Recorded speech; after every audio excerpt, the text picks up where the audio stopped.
Hello friend, मी श्रद्धा story book teller या चॅनलमध्ये तुमचं पुन्हा एकदा स्वागत करते. आपण ऐकत आहोत सुरेश वैद्य लिखित कादंबरी क्षण एक पुरे. चला तर मग ऐकूया भाग 3. गाडी अगदी वेळेत येऊन पोचली होती. सुप्रिया गाडीतून खाली उतरली आणि जोरदार पावसानं तिचं स्वागत केलं. थंडीच्या दिवसातही पाऊस.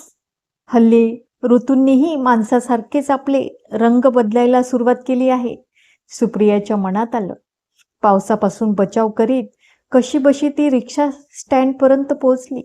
सुदैवानं एवढ्या पावसातही स्टँडवर उभी असलेली रिक्षा तिला मिळाली. नाहीतर हे पुणेरी रिक्षेवाले असा पाऊस वगैरे पडत असेल तर स्टँडपासून जाणीवपूर्वक दूर कुठेतरी रिक्षा उभी करतात.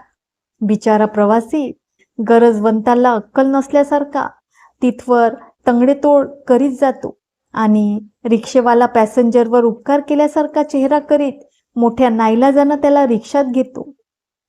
त्यापूर्वी अर्थातच त्यानं प्रवाशाला दमवजा सूचना दिलेली असते. मीटर टाकणार नाही, अमुक एवढे पैसे द्यावे लागतील. प्रवासीही रिक्षावाल्याकडे फार तुझे उपकार होतील बाबा सारखी नजर टाकत निमूटपणे मुंडी हलवून रिक्षेवाल्याची अट मान्य करतो. तर पुणेरी रिक्षेवाल्यांचा असा मौलिक अनुभव गाठीशी असलेली सुप्रिया गाडीतून उतरताच समोर पाऊस पाहून आता रिक्षा शोधत आपल्याला कुठवर जावं लागेल या विचाराने चांगलीच धास्तावली होती. पण सुदैवाने तसं काही झालं नव्हतं आणि तिने सुटकेचा निश्वास टाकला होता. सुप्रियाने दारावरची बेल वाजवली तेव्हा ती बऱ्यापैकी भिजली होती. कधी एकदा अंगावरची साडी बदलते असं तिला झालं होतं. पाऊस आणि त्यातच सकाळचा गारठा, त्यामुळे तिचं सगळं शरीर हुरहुडी भरल्यासारखं थरथरत होतं. किरण अजून उठली नसणार याची तिला खात्री होती. पण इंदू मावशी 5:30-6ला उठते हे तिला माहीत होतं. घरकाम स्वयंपाक वगैरेसाठी किरणने इंदू मावशीला कायमस्वरूपी आपल्याकडेच ठेवून घेतलं होतं. इंदू मावशी हे मोलकरी न राहता त्या घरातलीच एक होऊन गेली होती. किरण तिला मावशी म्हणून हाक मारित होती आणि किरणचं बघूनच सुप्रियाही तिला मावशी म्हणू लागली होती. अपेक्षेप्रमाणे पहिल्या बेललाच मावशीने दार उघडलं. अगं बाई तू, तिला पाहताच मावशी म्हणाली. आणि हे काय, किती भिजलीस? थोडं थांबायचं नाही का आडोशाला? जा पहिल्यांदा जाऊन कपडे बदल, तोवर मी तुझ्यासाठी चहा बनवते. पडत्या फळाची आज्ञा मानून सुप्रिया आपल्या खोलीत आली. अंगावरची साडी सोडताना नकळतच तिच्या मनात आलं, संग्रामच्या लग्नात कोणी आपल्याला ओळखू नये म्हणून कधी नव्हे ती आपण साडी नेसलो होतो. आता जेव्हा जेव्हा ही साडी पाहू किंवा नेसू तेव्हा तेव्हा आपल्याला सतत आठवत राहील की हीच साडी नेसून संग्रामच्या लग्नाला उपस्थित राहिलो होतो आणि हीच साडी नेसली असताना तो कोणी देवांग कुबेर आपल्याला भेटला होता. कसलाही शेंडा बुडखा नसलेला वात घालत राहिला होता. इडियट. देवांगचा विचार मनात येतात ती चिडल्यासारखी झाली. काय माणूस होता आणि हिंमतही किती. सरळ सरळ विचारतोय. हिंमत कसली, निर्लज्जपणाचा कळस म्हणायचा. लोचट कुठला, बोट दिलं तर खांद्यावरच बसायला लागला. देवांगचा विचार मनातून झटकत तिने साडी बदलून गाऊन घातला. ओले झालेले केस मोकळे सोडून टॉवेलने कोरडे केले. त्याचवेळी मावशी चहा आणि बिस्किट घेऊन आली. गरम गरम चहा आणि बिस्किट पोटात जातात सुप्रियाला जरा तरतरी आली. ती आरामशीर बेडवर बसली, किरणच्या उठण्याची वाट पाहत. ती आलेली समजताच किरण उठल्याबरोबर ती धावत तिच्या बेडरूममध्ये येईल याची सुप्रियाला कल्पना होती. किरणला सगळं काही सांगण्याची वेळ आता आली आहे. तिच्यापासून आता काहीही लपून ठेवायचं नाही असं सुप्रियाने ठरवलं होतं. तसं कोल्हापूर सोडून ती पुण्याला किरणकडे आली तेव्हा संग्रामने तिच्याशी लग्न करायला नकार दिला. ही गोष्ट तिने किरणला सांगितली होती. पण ते आणि तेवढंच. संग्रामचं लग्न ठरलं आहे. तो दुसऱ्याच एका श्रीमंत मुलीशी लग्न करणार आहे हे काहीच सांगितलं नव्हतं. एवढंच नाही तर कोल्हापूरला जाताना संग्रामच्या लग्नाला उपस्थित राहण्यासाठीच ती कोल्हापूरला चालली आहे याचीही कल्पना तिने किरणला दिली नव्हती. दिली असती तर किरणने तिला जाऊ दिलं नसतं ह्याची तिला खात्री होती. किरणला फार जवळून ओळखत होती ती. एक मैत्रीण म्हणून तिचे सगळे गुणदोष तिला माहीत होते. तसं पाहायला गेलं तर किरण आणि सुप्रियाच्या स्वभावात एवढंही साम्य नव्हतं. दोघींचे स्वभाव दोन टोकांचे होते. सुप्रिया शांत, गंभीर, काहीशी शोषित, तर किरण आक्रमक, स्वतंत्र, स्वच्छंदी, एक घाव दोन तुकडे करणाऱ्या वृत्तीची. पण असं असूनही दोघींची मैत्री झाली होती. नुसती झालीच नव्हती तर एवढ्या वर्षानंतरही टिकून राहिली होती. खरं तर दोघींची मैत्री कशी झाली हाच मोठा प्रश्न होता. कारण दोघी जणी एकाच कॉलेजमध्ये शिकत असल्या तरी किरण सुप्रियाला 2 वर्ष सिनियर होती. सुप्रिया जेव्हा BAच्या पहिल्या वर्षाला होती तेव्हा किरण फायनल इयरला होती. वयानेही ती सुप्रियापेक्षा 2-1 वर्षांनी मोठी होती आणि तरीही त्यांची मैत्री झाली होती. ही मैत्री होण्यामागे कदाचित दोघींमध्ये असलेले एक साम्य कारणीभूत ठरलं असावं. दोघींच्याही वाट्याला आई वडिलांचं प्रेम आलं नव्हतं.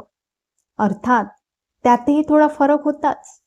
सुप्रियाने आपल्या आई वडिलांचं तोंडच पाहिलं नव्हतं, तर किरणला आई वडील असूनही नसल्यासारखेच होते. किरणचे वडील आपल्या व्यवसायात एवढे गढून गेले होते की आपल्या पोरीला देण्यासाठी त्यांच्याकडे वेळच नव्हता आणि आई आपल्या सोशल ॲक्टिव्हिटीजमध्ये एवढी बिझी होती की किरणची विचारपूस करायला, तिला जवळ घेऊन मायेनं तिच्या पाठीवरून हात फिरवायला तिला सवडच नव्हती. परिणामी आई वडील आपल्याविषयी बेफिकीर आहेत असा समज नकळतच किरणच्या मनात दृढ होत गेला होता. म्हणूनच BA होताच LLB करण्यासाठी किरणने थेट पुण्याची निवड केली होती. त्यावेळीही आई वडिलांनी तिला कसलीही आडकाठी केली नव्हती. अर्थात केली असती तरी किरणने त्यांना जुमानलं असतंच असं नाही. कारण आई वडिलांच्या त्या बेफिकीर वागण्याने तिचा स्वभावच काहीसा बंडखोर झाला होता.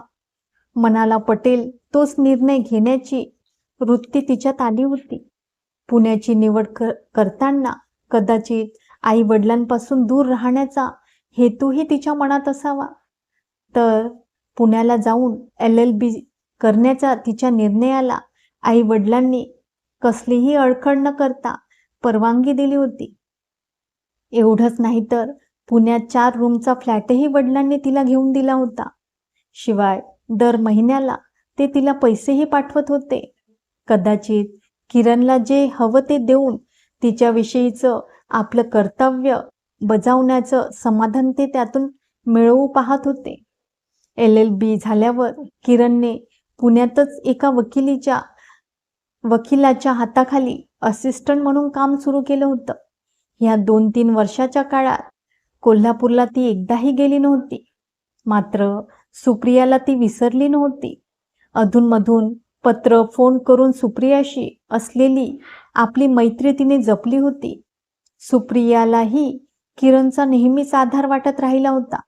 म्हणूनच संग्राम प्रकरणानंतर कोल्हापूरपासून काही दिवस लांब राहण्याचा निर्णय जेव्हा तिने घेतला तेव्हा किरणच तिच्या डोळ्यासमोर आली होती आणि आताही कोल्हापुरात जे काही घडलं ते सांगून मन हलकं करण्यासाठी किरणच तिला जवळची वाटली होती. मला वाटतं त्यानं दिलेला प्रस्ताव तू मान्य करायला हवा होतास, किरण अगदी शांत सहज स्वरात म्हणाली. सुप्रियाने कोल्हापुरात जे काही घडलं ते सगळं किरणला सांगून टाकलं होतं. अगदी संग्रामच्या लग्नाला आपण का आणि कशा हजर राहिलो, त्यावेळी आपली कशी अवस्था झाली होती, मनाला समजावताना आपल्याला किती प्रयास घडले होते आणि त्यानंतर अचानक त्या देवांग नावाच्या तरुणाशी झालेली भेट, त्याच्याशी झालेलं संभाषण आणि ध्यानीमणी नसताना त्यानं अगदी सरळ स्पष्ट शब्दात दिलेला लग्नाचा प्रस्ताव सगळं तिने किरणला सांगून टाकलं होतं.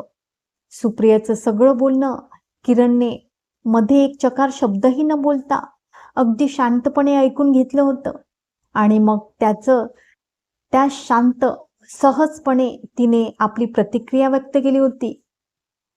मला वाटतं त्यानं दिलेला प्रस्ताव तू मान्य करायला हवा होतास. काय बोलतेस हे? तुझं डोकं बिकं फिरलंय का? किरणच्या बोलण्यावर सुप्रिया एकदम उसळून म्हणाली. का? दिसायला वगैरे चांगला नव्हता का? किरणने डोळे मिचकावत हसून विचारलं. तूही कमाल करतेस हं किरण. लग्नासाठी केवळ दिसायला चांगला असणं एवढा एकच निकष लावायचा असतो का? लग्नासाठी तुला आणखी कुठले निकष लावायचे होते? किरणने विचारलं. अगं, ज्याच्याशी लग्न करायचं त्याला किमान थोडंफार तरी मी ओळखत असायला नको का? का रस्त्यात भेटलेल्या कुणालाही हो म्हणून टाकायचं? हे तू मला सांगतेस सुपी? सुप्रियाला शब्दात पकडत किरण म्हणाली. ज्याला तू थोडंफार नाही तर अगदी चांगलं ओळखत होतेस, तरीही त्यानं तुला धोका दिला. काय फायदा झाला तुझ्या या ओळखण्याचा? किरणच्या या बोलण्यावर सुप्रिया क्षणभर निरुत्तर झाली. मग म्हणाली, एकाने धोका दिला म्हणून काय सगळेजण तसेच असते? अजिबात नाही. म्हणूनच म्हणते, हा माणूस मला सरळ प्रामाणिक वाटतोय. परत कधी भेटला तर अगदी डोळे झाकून हो म्हणून टाक. काय? हो का? काय ग? तुला काय एवढा प्रामाणिकपणा दिसतो त्याच्यात? निदान मनाने तरी सरळ स्वच्छ आहे. स्पष्ट शब्दात आपला हेतू त्याने तुझ्यासमोर उघडा केला होता. दुसरा कोणी असता तर आडपडद्याने तुला सुचवत राहिला असता, तुझी चाचपाणी करीत राहिला असता.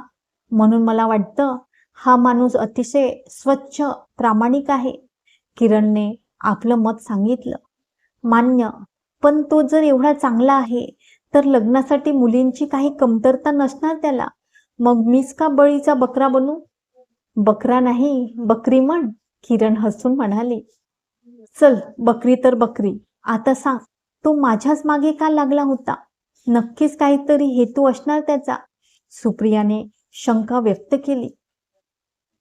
तुझी ही शंका काढण्याची सवयच फार वाईट आहे सुपी, किरण तोंड वेडवाकड करीत म्हणाली. त्यामुळे होतंय काय? तुम्ही एखाद्या गोष्टीचा नको इतका किस काढीत राहता आणि तोवर आलेली संधी तुमच्या हातातून निसटून गेलेली असते.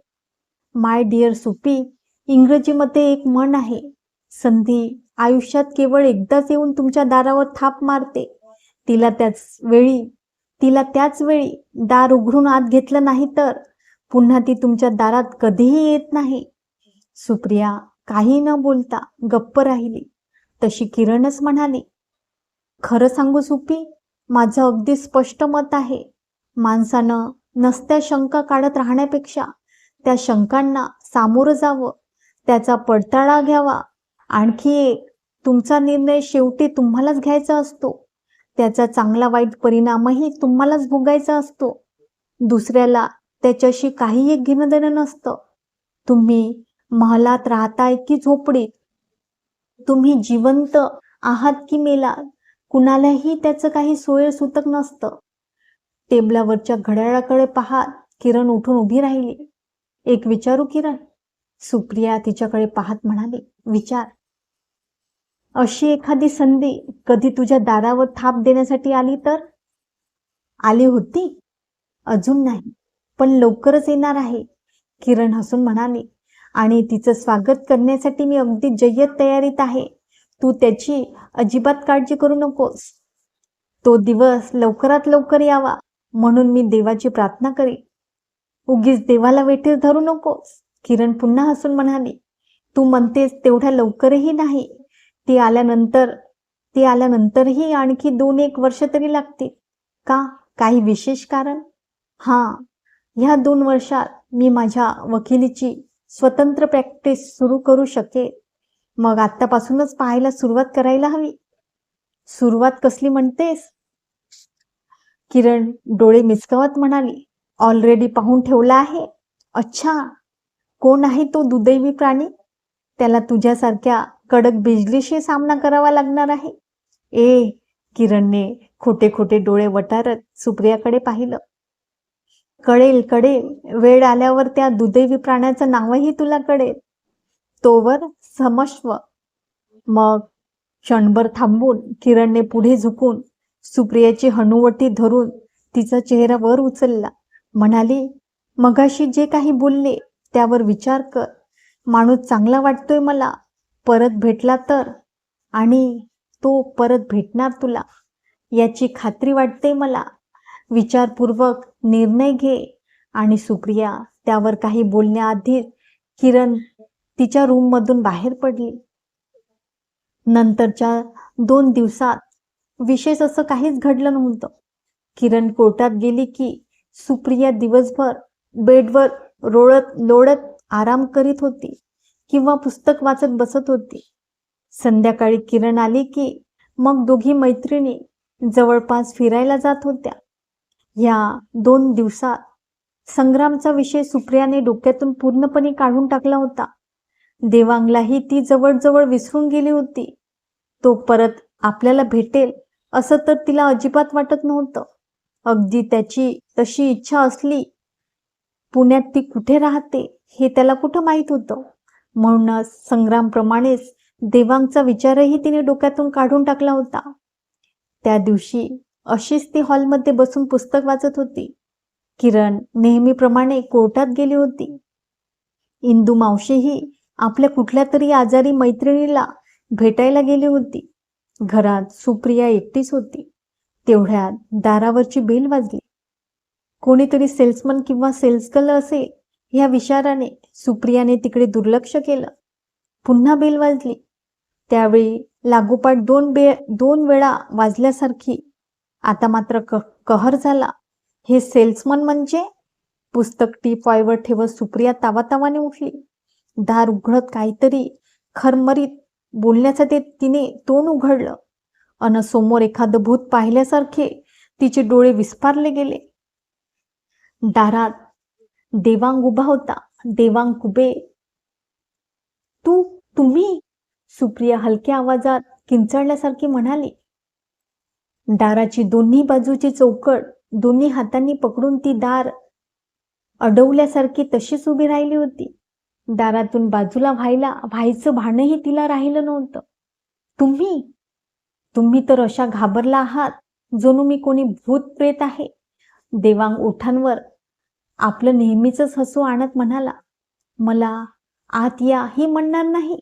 हा या. सुप्रिया एवढी गडबडून गेली होती की तोंडानं या म्हणत असतानाही दारातून ती बाजूला झाली नव्हती. चेहऱ्यावरचं आश्चर्य अजिबात न लपवता दारातच तिने त्याला विचारलं, पण तुम्हाला माझ्या घरचा पत्ता कसा समजला? मी इथं राहते हे तुम्हाला कोणी सांगितलं? तुम्ही नुसतंच या म्हणता आहात, पण दारातून बाजूला व्हायला तयार नाही. देवांग पुन्हा काहीसा हसून म्हणाला. तुम्ही दारातून बाजूला झालात तर मी आत येऊ शकेल ना? आपली चूक सुप्रियाच्या लक्षात आली. ती दारातून बाजूला झाली. तसा देवांग आत आला. सोफ्यावर आरामात बसला. तो तुला भेटल्याशिवाय राहणार नाही, किरण म्हणाली होती. आणि तिचं ते म्हणणं अगदी खरं ठरलं होतं. पण किरण म्हणते तशी ह्याच्याशी लग्न शक्यच नाही. त्याने स्वतःच कबूल केलं होतं. संग्राम आणि जयंतीच्या लग्नाला काही अंशी का होईना तो जबाबदार होता. ह्याचा अर्थ मनात आणलं असतं तर संग्रामला हा विवाह करण्यापासून तो परावृत्त करू शकत होता. पण त्याने तसं केलं नव्हतं. एका अर्थी तिची स्वप्न उद्ध्वस्त करायला तोच कारणीभूत होता. अशा माणसाशी लग्न करायचा विचार देखील ती मनात आणू शकत नव्हती. शक्यच नव्हतं ते. अजिबात शक्य नव्हतं. देवांगला समोर पाहताच सुप्रियाच्या मनात ह्या आणि असल्याच विचारांनी खळबळ माजवली होती. ती आता दार तसंच उघडं टाकून त्याच्यासमोर येऊन उभी राहिली होती. कपाळावर आठ्या घालून त्याच्याकडे पाहत होती. तुम्हाला आश्चर्य वाटत असेल ना मी इथं तुमच्यापर्यंत कसा पोहोचलो त्याचं? तो तिच्याकडे पाहत अगदी शांतपणे म्हणाला. चला, तुमच्या मनातली ही उत्सुकताही दूर करतो. एक शब्दही न बोलता ती त्याचं बोलणं ऐकत होती. तिच्या मनातही मघापासून तोच प्रश्न घोळत होता. हा इथवर कसा पोचला? इथला आपला नेमका पत्ता त्याला कसा मिळाला? त्या दिवशी देवांग सांगत होता, रात्री तुमची गाडी हलल्यावर मी स्टेशनमधून बाहेर पडलो आणि माझ्या कारने बाय रोड पुण्यात आलो. कोल्हापूरपासून पुण्याला यायला रेल्वेपेक्षा कारने वेळ कमी लागतो. म्हणूनच तुमची गाडी येण्याआधी कितीतरी अगोदर मी पुणे स्टेशनवर हजर झालो. तुम्हाला दिसणार नाही अशा प्रकारे उभा राहून गाडीतून उतरताना मी तुम्हाला पाहिलं होतं. तसंही पाऊस पडत असल्यानं इकडं तिकडं न बघता घाईघाईनं बाहेर पडून तुम्ही रिक्षात बसला होता आणि तुमच्या रिक्षाचा पाठलाग करीत मी इथपर्यंत आलो होतो. म्हणजे मी सांगूनही तुम्ही माझी पाठ सोडली नाही तर? सुप्रिया मध्येच काहीशा तीव्र स्वरात म्हणाली. तुम्ही सांगितलेली प्रत्येक गोष्ट मी ऐकलीच पाहिजे असं काही माझ्यावर बंधन नव्हतं. देवांग तेवढ्याच शांतपणे तिच्या प्रश्नाला उत्तर देत म्हणाला. आणि तसंही जी गोष्ट एकदा माझ्या मनानं घेतली ती पूर्ण केल्याशिवाय मला चैन पडत नाही. खरं तर त्याच दिवशी मी तुम्हाला भेटणार होतो, पण माझ्याकडे तेवढा वेळ नव्हता. एका महत्त्वाच्या मीटिंगसाठी मुंबईला जाणं मला भाग होतं. त्यामुळे तुम्हाला भेटायला यायला मला थोडा उशीर झाला. अरे पण हे सगळं मी तुम्हाला काय सांगतो? तुम्ही कुठं माझी एवढी डोळ्यात प्राण वगैरे आणून वाट पाहत होतात म्हणून मी माझ्या वेळेचा जमा खर्च तुम्हाला द्यावा? माझा तुमचा संबंध काय म्हणून मी तुमची वाट पाहीन? सुप्रिया कपाळावर आठ्या घालत म्हणाली. आणि हा वेळचा जमा खर्च तुम्ही मला कशासाठी देता आहात? कारण मला तो द्यावासा वाटतोय. हे बघ सुप्रिया, तो एकदम तिला एकेरी संबोधत म्हणाला. मला नाही ऐकायची सवय नाही. कोणी मला नाही म्हणू शकत नाही. समजलं? समजण्याचा प्रयत्न करते आहे. Very good. तुमच्याशी लग्न करून मला काय मिळणार आहे? सुप्रियाने स्वतःला आता बरंच सावरलं होतं. ह्याच्या समोर चिडून संतापून काही उपयोग नाही याची तिला जाणीव झाली होती. म्हणून तीही आता त्याच्यासारखे शांतपणे त्याच्याशी बोलत होती. माझ्याशी लग्न करून? तो हसत म्हणाला. संग्रामचा बदला घेण्याची संधी तुला मिळू शकते. मला कुणाचा तरी बदला घेण्याची संधी मिळावी म्हणून तुम्ही आपलं बलिदान कशासाठी करता आहात? सुप्रियाने एकटक नजरेने त्याच्याकडे पाहत विचारलं. माझी स्वतःची अशी काही कारणं आहे ज्याबद्दल कुणालाही काही सांगणं मला आवडणार नाही. विवाहाच्या बंधनात बांधलं जाण्यासाठी एवढंच कारण पुरेसं होत नाही. मनात बाळगलेली इच्छा मनाप्रमाणे पूर्ण होऊ शकली नाही तर मग अशा इच्छांचं काही खास महत्त्व उरत नाही. तुमच्या बोलण्यावरून असं वाटतं तुम्हीही कुठेतरी जबरदस्त ठोकर खाल्ली असावी. सुप्रिया म्हणाली. म्हणून तर तुझं दुःख समजू शकतो. तो शांतपणे म्हणाला. वाह, दाद द्यायला पाहिजे तुमच्या समजदारीला. सुप्रिया उपहासानं हसत म्हणाली. म्हणजे पहिल्यांदा दोन प्रेमी जीवांना खेचून एकमेकांपासून वेगळं करायचं, मग एकाला कोणा तिसऱ्याशी जोडून द्यायचं आणि दुसऱ्यासमोर स्वतःच विवाहाचा प्रस्ताव घेऊन हजर व्हायचं, तेही उपकार करीत असल्यासारखं दाखवत. वाह, काय पण समजूतदारपणा आहे. तिच्या आवाजातला उपहास देवांगलाही जाणवला. संग्रामने जयंतीशी लग्न केलं त्यासाठीही आपल्याला जबाबदार धरते हेही त्याच्या लक्षात आले. तुझा गैरसमज झाला आहे, तो म्हणाला. संग्रामने जे आणि जेवढं सांगितलं त्या आधारावर मी त्याला मला जो योग्य वाटला तो सल्ला दिला होता. तुझ्याशी केवळ त्याची मैत्री आहे एवढंच त्यानं मला सांगितलं होतं. तुझ्याशी लग्न करण्याचीही इच्छा आहे असं त्यानं सांगितलं नव्हतं. तसं सांगितलं असतं तर कदाचित लग्नही केलं असतं त्यानं माझ्याशी. जर तुम्ही आपला बहुमोल सल्ला त्याला देण्याच्या भानगडीत पडला नसता तर. सुप्रिया कडवट स्वरात म्हणाले. पुन्हा तुझी विचाराची दिशा चुकते आहे.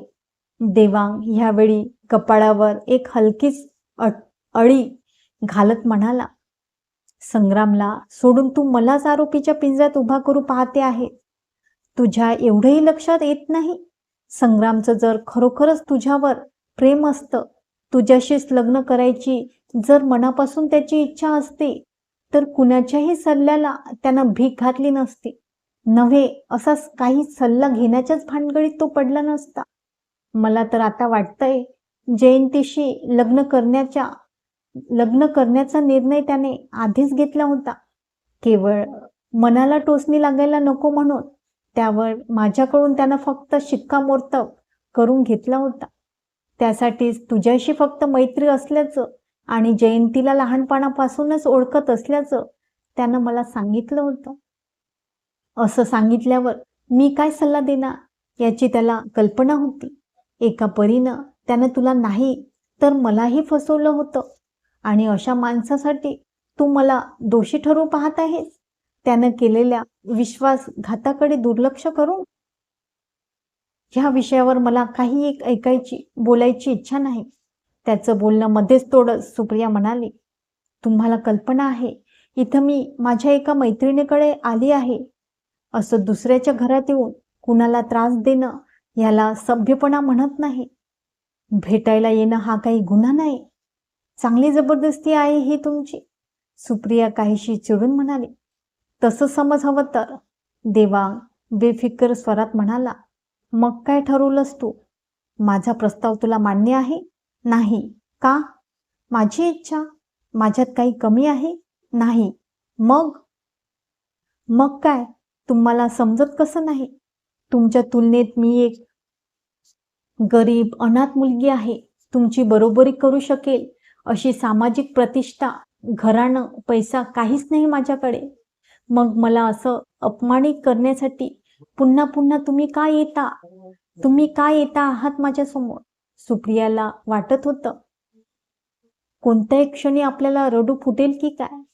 देवांग काही क्षण तिच्याकडे पाहत तसाच बसून राहिला.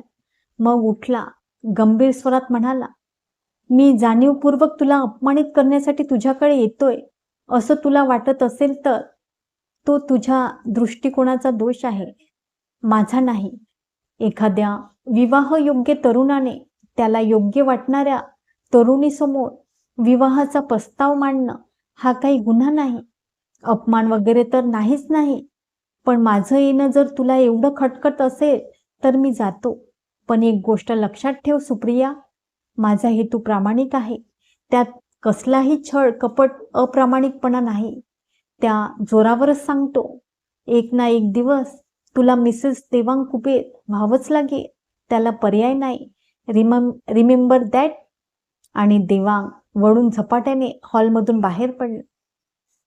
सुप्रिया भारावल्यासारखी मंत्रमुग्ध नजरेनं तो गेला त्या दिशेकडे पाहत राहिली होती. त्याच्या तोंडून बाहेर पडलेला एक एक शब्द जणू तिच्या मेंदूला हळुवारपणे स्पर्शून गेला होता. बंद केलेला मनाचा कप्पा अलगदपणे उघडल्यासारखा झाला होता. आज अगदी पहिल्यांदाच तिला जाणवलं होतं, देवांगचं व्यक्तिमत्व ती समजली होती त्याहीपेक्षा कितीतरी अधिक आकर्षक आहे. त्याच्या एकूण व्यक्तिमत्वातच असं काही आहे ज्याची ओढ प्रत्येक मुलीला वाटत असते. ज्याच्या डोक्यावर त्याची छत्रछाया असे त्याला सुख, शांती, समृद्धी सगळं काही मिळू शकतं. स्त्रीला हवी असलेली सुरक्षितता तर नक्कीच मिळू शकते.